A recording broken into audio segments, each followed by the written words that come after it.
안녕하세요. 사진 찍는 회계사입니다. 오늘 영상은 그 중간 점검 개념으로 제가 지금까지 알아본 것을 정리하는 영상이라서 오류가 있을 수 있습니다. 하지만 그럼에도 불구하고 굳이 영상을 올리는 이유는 집단 지성의 힘을 빌어가지고 제 영상에서 잘못된 게 있으면 여러분들이 댓글로 남겨주세요. 그래서 뭐가 진짜 맞는 건지 한번 알아보자 라는 그 취지에서 하는 것이니까요. 혹시 보시고 다른 의견이 있으면 반드시 댓글로 남겨주시면 감사하겠습니다. 무슨 얘기를 하려고 이렇게 쉴드를 치냐면요. 오늘 영상은 이제 뷰파인더 화소에 관련된 얘기인데, 이게 글로벌하게는 도트라고 표현하는데 우리나라에서 이제 화소라고 표현하거든요. 자, 이건 소니 글로벌 홈페이지에서 알파9 마크2 그 사양을 보는 건데요. 여기 뷰파인더 관련된 부분을 보시면은 이쪽에 3.68 밀리언 도트, 그러니까 368만 도트다 라고 표기가 되어 있어요. 반면에 한국어 홈페이지를 보시면요, 여기가 368만 화소라고 되어 있죠. 영문 홈페이지는 도트라고 되어 있고 한국 홈페이지는 화소라고 되어 있어요. 이게 조금 오해를 불러올 수 있는 지점이 있는데, 제가 지금까지 이걸 몰랐어요. 이렇게 표현하고 있는지를. 이게 소니만 이런 것도 아니고 사실 알게 된 계기는 이제 니콘의 Z5입니다. Z5의 뷰파인더 사양을 보시면 이쪽에 역시나 3609K 도트, 369만 도트라고 이제 되어 있는데, 이게 한국 홈페이지에서 보시면은 당연하게도 뷰파인더에서 369만 화소라고 되어 있어요. 그래서 영문 홈페이지에서는 이거를 도트라고 하고 한국어 홈페이지에서는 이거를 화소라고 하는데, 제가 알기로 도트 3개가 모여야, RGB 3개가 모여야 하나의 화소를 이룰 수 있다고 알고 있거든요. 다소 그 표현이 좀 애매한 것 같다. 캐논 같은 경우에는 도트라고 적고 한국어 홈페이지에서 도트라고 표현을 하더라고요. 그게 뭐 그렇게 표현하려면 그게 맞는 거고, 제가 보기에는 화소를 도트랑 1대1로 매칭시키는 거는 조금 오류가 있는 것 같은데, 그거 관련해서 얘기를 해드릴까 합니다. 다만 이 이야기를 하기 전에는 반드시 센서 이야기를 하고 넘어가야 됩니다. 여러분들 이야기를 하지 않으시면요, 분명히 댓글에서 모니터랑 그 센서를 섞어서 얘기하실 분들이 계실 거기 때문에 센서 얘기부터 먼저 하고 이게 모니터랑은 좀 다르다는 걸 짚고 넘어가도록 할게요. 일단은 센서를 보시면요, 센서는 일반적으로 베이어 패턴이라고, 여기 우측에 이렇게 돼 있는 거 혹시 많이 보셨나요? 디지털 카메라 센서는요, 이런 식으로 구성이 되어 있습니다. 그린이 2개 있고요, 레드가 하나, 블루가 하나, 그래서 이렇게 4개가 하나의 세트를 이뤄요. GG, RB. 여러분들이 여기서 많이 오인하시는데, 얘가 단일 화소예요. 얘가 단일 화소. 얘네 4개가 모여야 하나의 화소다 라고 주장하시는 분이 계시는데, 제가 알기로 어떤 교수님도 그렇게 말씀하시고, 이제 그분 말씀은 그렇게 작동하는 센서가 있다고 이해를 하시는 게 좋고요. 일반적으로 여러분들이 사용하고 계시는 지금 현재 판매되고 있는 대부분의 카메라들은 이 베이어 패턴을 가지고 있는 CMOS 센서인데요. 이러한 센서들은 이거 하나가 화소 하나예요. 무슨 말인지 조금 알쏭달쏭하죠. 계속 들어보시면 이해가 될 거예요. 얘네가 어떤 작용을 하냐면요, 얘네 이름이 이제 컬러 필터라고 보시면 되는데, 필터 레이어라고 부를 수도 있고, 여기 이제 밑에 보시면은 이 센서는 빛을 받아들이는 부분이잖아요. 모니터는 빛을 내뿜는 기계라면은 센서는 빛을 받아들이는 기계라고 보시면 됩니다. 그래서 센서에서 빛을 받아들일 때 세상에 있는 빛을 RGB 3가지로 구분해서 받아들여요. 왜 RGB입니까? 요거 관련해서 궁금하신 분들은 제가 요 상단에 링크 남겨드릴 테니까 요거 타고 가셔서 RGB, 빛의 삼원색에 대해서 공부를 하시고, 아무튼 세상에 있는 빛은 RGB 3개로 구분을 해가지고 얘네가 받아들이는데, 이 레드 필터에서는 그 중에 레드 값만 받아들여요. 오케이? 여기 이렇게 레드 이렇게 있는 애들 있잖아요. 얘네는 RGB 중에서 레드, R만 받아들입니다. 반대로 여기 그린은 초록색만, 그린만 받아들여요. 오케이? 그리고 여기 블루는 마찬가지겠죠. 뭐 당연히 빛이 오면은 그 중에서 블루만 받아들입니다. 그래서 각각의 빛이 어느 정도 밝기를 가지고 있는지 이 밑에서 여기서 휘도 값을 측정한다고 하는데, 복잡한 얘기는 됐고, 그냥 직관적으로 오늘 뭐 물리학 시간도 아니니까 여러분들이 이해하실 거는, 이 센서는 얘가 하나의 단일 화소인데, 이 단일 화소는 RGB 중에서 어느 한 가지만 받아들인다. 그리고 얘네 배열을 이렇게 G 2개, R 하나, B 하나 하는 것이 일반적이고, 이렇게 배열하는 거를 베이어 패턴이라고 한다. 왜 베이어 패턴이라고 하면요, 이거를 처음에 고안한 사람이 여기 이런 이름을 가졌대요. 브라이스 베이어라고 있는 게 맞나요? 브라이스 베이어 박사님이 이스트만 코닥사에 근무하셨던 분인 것 같은데 이분이 개발하셔가지고 요거를 이렇게 부른다고 합니다. 오케이? 아니면은 위키디피아 가서 따지세요. 제가 알기로는 위키디피아가 맞는 걸로 알고 있어요. 그래서 이런 식으로 센서를 구성을 하고 각 센서를 구성하고 있는 하나의 화소는 하나의 컬러 필터를 가지고 있고요. 걔는 자기 컬러 필터랑 같은 값밖에 인식할 수가 없어요. 그럼 얘네가 어떻게 구성을 하느냐, 여기 밑에서 여러 가지 그 과정에 대해서 설명을 하고 있는데 상당히 불친절하게 설명하고 있습니다. 얘네를 뭐 어쩌고저쩌고 희도 값을 한 다음에 RGB 값을 해가지고 이미지를 빈 부분을 재구성한다 라고 되어 있는데, 이렇게 이해하시면은 조금 어렵고요. 제가 간단한 예시를 들어드릴게요. 자, 그래서 여기 이미지가 하나 있는데 얘는 2400만 화소예요. 가로가 6000, 세로가 4000. 그러니까 픽셀이 6000개씩 4000줄이 있는 거예요. 그래서 6000 곱하기 4000에서 2400만 화소입니다. 오케이? 자, 그러면은 안에를 한번 자세하게 뜯어보죠. 쭈쭈쭈쭈쭈 확대를 해가지고 짜잔, 이렇게 픽셀 단위로 보면요, 이러한 단일 픽셀 하나가 2400만 개가 있는 셈이에요. 오케이? 자, 그런데 얘는 이미지잖아요. 실제 얘를 받아들였던 필터는 어떻게 구성이 되어 있냐. 먼저 R, 이렇게 레드에 컬러 필터가 있었고요. 그 다음에 G, 이런 식으로 그린에 컬러 필터가 있었고, 마지막에 B 이렇게 된 거예요. 사실은 이렇게 컬러 필터가 되어 있는 베이어 패턴 센서에서 빛을 받아들여 가지고 저 이미지를 만들어낸 거예요. 만약에 이렇게 4개가 하나의 화소다 라고 주장하잖아요. 그러면 이 이미지는 2400만 화소가 될 수가 없어요. 산술적으로. 이게 하나면은 얘는 4분의 1로 줄여가지고 600만 화소가 됩니다. 근데 아무도 그렇게 안 부르잖아요. 그리고 그 말이 왜 엉터리냐면은 짠. 자, 예를 들어 이렇게 4개가 합쳐져 가지고 하나의 화소를 이룬다고 하면은 걔네는 RGB 값을 다 가지고 있으면 안 되잖아요. 그렇겠죠. 얘네 4개가 모여 가지고 하나의 화소를 이룬다며. 근데 여러분 눈에 보기 어때요?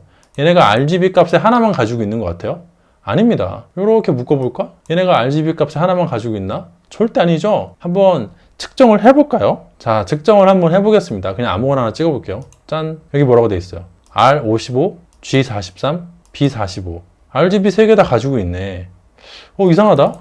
센서의 배열을 보면은 이거 하나만 값을 가지고 있어야 될 것 같은데, 여기에 만약에 블루 필터가 있던 자리면은 블루 값만 가지고 있어야지. 얘가 왜 RGB 값을 다 가지고 있을까? 정말 이해가 안 되죠. 이게 왜 이러냐면, 일단 쉬운 것부터 설명을 할게요. G필터가 이렇게, G필터가 가장 촘촘하게 박혀 있잖아요. G필터는 2개씩 있고 R이랑 B는 하나씩 있는 이유는 이렇게 하는 게 인간의 눈에 더 가깝기 때문입니다. 뭐 복잡한 얘기고 갑자기 의학 시간이 되니까 저는 패스할게요. 그냥 그렇대요. 인간의 눈이 그린을 좀 더 민감하게 반응한다고 합니다. 그래서 그렇게 했다고 하니까 뭐 받아들이고. 자, 근데 문제는 이렇게 배열을 시키면은 여기 빈 부분들 있잖아요. 여기 빈 부분들은 지금 그린을 받아들일 수가 없잖아. 그쵸? G 필터가 덮고 있는 부분은 그린 값을 받아들이는데 G 필터가 없는 부분은 그린 값이 없죠. 그럼 이걸 어떻게 해결할까? 이 주변에 있는 요 4개 애들이 받아들인 값으로 얘를 하나 구성해요. 뭔 소리야? 얘가 1, 얘가 2, 얘가 3, 얘가 4. 이 4개의 값이 모여서 얘를 하나 추측해내는 거예요. 이걸 보관법이라고 합니다. 얘네 하나, 둘, 셋, 4개가 모여서 얘 값을 추정하는 거예요. 추정. 걔는 하나, 둘, 셋, 4개가 모여서 얘를 추정하겠지. 이 부분에서는 원래는 G 값이 없어야 되는데, 이 주변에 있는 G, 소녀시대도 아니고, 얘네 4개를 합쳐서 이거 하나를 추측해내는 거예요. 그럴 수 있잖아요. 그럴 수 있겠죠. 그래서 보관법으로 이렇게 그린을 채워 넣습니다. 오케이? 그래서 원래는 빈 부분이 존재했는데 빈 부분을 보관법으로 채워 넣어서 G값을 박아 때리는 거예요. 그래서 아무데나 찍어도요, G값이 있어요. 컬러 필터가 없는데도 G값이 있는 이유는 이런 식으로 보관법으로 채워넣기 때문입니다. 그럼 레드는 어떨까? 레드도 똑같겠지. 화소 단위로 보면은 만약에 R 필터가 이렇게 있었어요. 이 경우에는 빈 부분이 더 많네. 그래도 어쨌든 굉장히 촘촘하게 R 데이터들이 모여 있잖아요. 얘를 바탕으로 이 주변부에 있는 R들을 추측해내는 거예요. 이런 식으로 추측을 해냅니다. 그래서 원래는 R 데이터는 이 픽셀들밖에 없었는데 저 빈 부분 픽셀을요, 값이 있던 R들로 추적을 해서 때려 박아요. 보관법으로. 이러다 보면 오차가 생길 수밖에 없긴 하죠. 이 경계 부분이 좀 애매해질 수는 있어요. R이 여기서 끝나야 되는데 R이 여기로 넘어온다. 그런 케이스가 있을 수 있거든요. 하지만 그것은 픽셀 하나 단위일 뿐이고요. 이걸 이미지로 전체로 보면은 그 픽셀이 보이나요? 아까 그 픽셀 하나 보이세요? 안 보입니다. 픽셀 한두 개 정도의 오차는요, 전체 이미지로 봤을 때 전혀 눈에 보이지 않아요. 그래서 원래는 이렇게밖에 없었던 R 데이터를 이용해서 주변을 꽉꽉 채워서 짜잔 하고 전체를 다 R 값을 덮는 겁니다. B도 마찬가지 그 과정을 거쳐요. B도 이렇게 센서에 4분의 1이 B로 덮여 있는데, 블루로 덮여 있는데, 막상 얘네를 확대를 해보면은 이런 식으로 그 빈 부분이 많습니다. 이 부분은 왜 비었을까? 왜 비었긴? 여기에 R이랑 G가 있었으니까, B가 있을 자리가 없으니까 비었지. 근데 이 부분 그냥 이렇게 놔두고 넘어가요? 아니에요. 여기 있는 이 B 값들을 이용해가지고 이 빈 부분의 B 값을 추정합니다. 그러다 보면 오류가 생길 수도 있겠죠? 하지만 한 픽셀, 두 픽셀 차이는요, 전체로 보면 그렇게 큰 차이가 나지 않아요. 그래서 얘네를 이렇게 딱 채워 넣었을 때 짜잔 해가지고 사진 전체가 B 값을 가지게 되는 뭐 그런 케이스라고 보면 돼요. 그래서 자, 여기 끝부분을 보자. 지금 여러분들 눈이 복잡하니까 제가 끝부분만 보여드릴게요. G, R, B. 만약에 여기가 위에서 두 번째 얘는 블루 필터잖아요. 그래서 원래대로라면은 이 픽셀에서는요, B 값만 있어야 돼요. 근데 실제로 색을 추출해보면 어때? 여기를 클릭을 해보면 당연히 B 값도 있고요, G 값도 있고 R 값도 있어요. 이상하다. 여기를 눌러볼까? 여기는 원래 뭐야? 여긴 G니까 그림만 있어야 되는데 RGB 값 다 있죠. 왜냐면은 그 주변에 있는 컬러 필터에 들어온 리얼 데이터를 이용해서 빈 부분을 보관법으로 때려봤기 때문에 이 하나의 화소는요, RGB 3개를 값을 다 가지고 있습니다. 그래서 얘네 4개가 모여야 화소가 하나 되는 게 아니고요, 그냥 얘 하나가 화소 하나예요. 이 하나의 화소가 RGB 값을 다 가지고 있다 라고 보면 됩니다. 오케이? 물론 얘가 그럼 진짜냐? 그건 아니죠. 왜냐면 보관법으로 때려 맞춘 거니까. 하지만 어쨌든 간에 그렇다고 해서 이 이미지가 600만 화소짜리 이미지는 아니란 거예요. 이 이미지는 어쨌든 2400만 화소로 보는 게 맞아요. 가로가 6000줄, 세로가 4000줄, 픽셀이 2400만 개가 있으니까. 근데 이제 뭐 실질적으로는 600만 화소밖에 안 된다 라고 주장하실 분들도 계실 수는 있어요. 그러니까 얘네가 화소가 픽셀이 하나가 RGB 값을 다 가지고 있는 건 맞는데, 어쨌든 걔네는 가짜 데이터고 진짜 리얼 데이터는 600만 화소다 라고 하면은 이제 거기서부터는 이제 철학의 영역, 그거는 뭐가 맞는 건지 모르겠지만 아무튼 제 기준에서는 아무데나 이렇게 딱 찍잖아요. 그러면 다 RGB 값을 갖고 있기 때문에 얘네 하나의 화소는 하나의 화소가 맞고 2400만 화소의 이미지가 맞다고 저는 생각을 합니다. 오케이? 센서는 이렇게 해결을 했어요. 자, 근데 모니터는 어떤가? 모니터는요, 이렇게 구성이 돼요. 거의 대부분의 모니터가 그래요. 만약에 이게 가로가 6개, 세로가 5개에서 전체 30화소짜리 모니터라고 치면은 그런 건 없지만, 그렇다고 치면요, 이 각각의 화소는 하나의 픽셀은 3가지의 서브 픽셀을 가지고 있습니다. 이걸 제가 지어낸 용어가 아니라, 이것도 역시나 출처를 보여드릴게요. 이것도 하도 뭐 여러 가지 그 이름이 있고 해가지고 제가 무려 삼성 디스플레이 뉴스룸에서 퍼왔습니다. 실제로 이 모니터를 만드는, 디스플레이를 만드는 회사의 자료고, 굉장히 그거 보면 여러 가지 그 재밌는 내용들이 있어요. 이 홈페이지에 와보시면은. 아무튼 그래서 여기서 픽셀에서 해상도까지 내용을 설명할 때 어떻게 하고 있는가? 이렇게 그 하나의 픽셀은 RGB 3가지의 서브 픽셀을 가진다. 왜? 얘네 3개면은 색을 다 표현할 수 있거든요. 빛으로 RGB를 섞으면은 가산혼합을 해가지고 모든 색을 섞을 수 있습니다. 요 얘기는 오늘 생략을 할게요. 가산혼합, 감산혼합은 제 그 보존 강의 중에 하나를 참고해 보시고요. 아무튼 이 픽셀 하나는 RGB 3개의 값을 가지고 있고 얘를 서브 픽셀이라고 합니다. 다만 진짜로 저렇게 생겼냐 모니터가 확인해 보면 되죠. 제가 사용하고 있는 아이맥의 일부 화면을 마크로 렌즈로 촬영했습니다. 이게 마우스 커서예요. 제 바탕화면에 있는 마우스 커서를 마크로 렌즈로 촬영을 했는데 이거 확대해 볼게요. 짠짠짠. 어때요? 여기 보이시죠? 이렇게 RGB 있는 거, 이렇게 RGB 있는 거 보이시죠?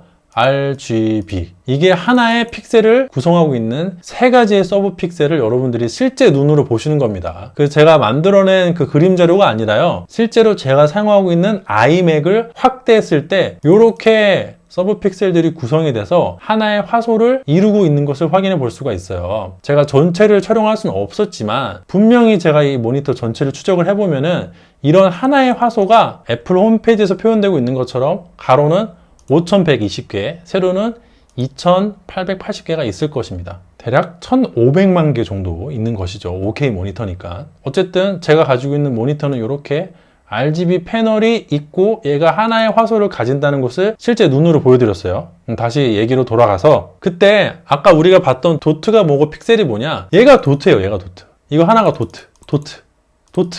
얘네 세 개를 다 모으면 픽셀이 돼요. 이게 상식이에요. 상식. 다시 이 이미지로 돌아와서 끝으로 가봅시다. 자, 만약에 여기에서 아까 저 모니터로 이 이미지를 표현한다고 치면은 이렇게 돼요.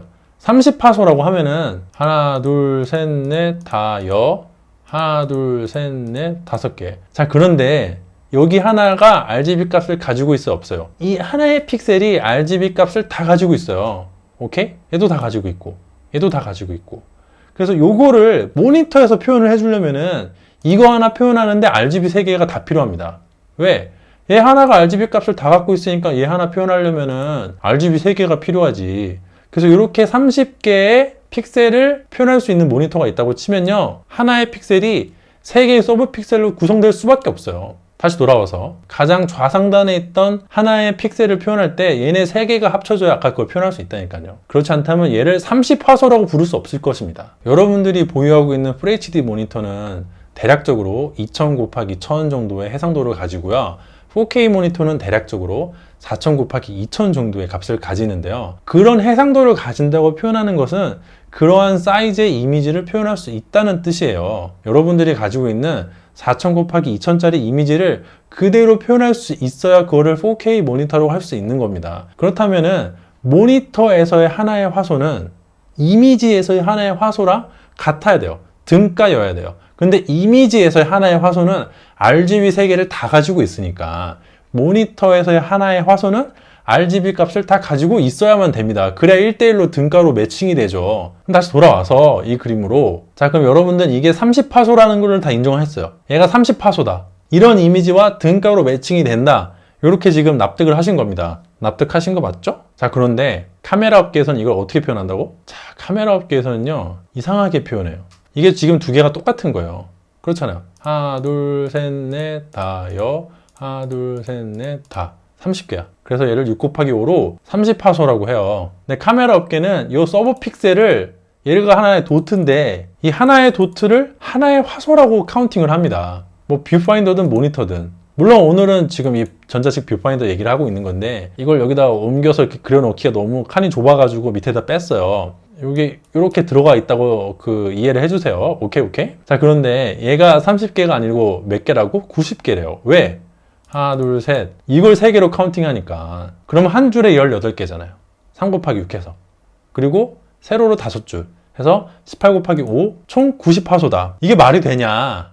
얘랑 같은 건데 모니터에서는 얘가 30화소인데 30픽셀인데 여기서는 90화소다. 이게 말이 되냐? 말이 안 된다. 이건 90도트다 라고 표현해야 된다는 것이죠. 자, 그래가지고 여기에 소니가 영문 홈페이지에서 이거를 368만 도트라고 표현했잖아요. 그러면은 이거를 한국 홈페이지에서 역시나 368만 도트라고 표현해야지 맞는 거지 368만 화소?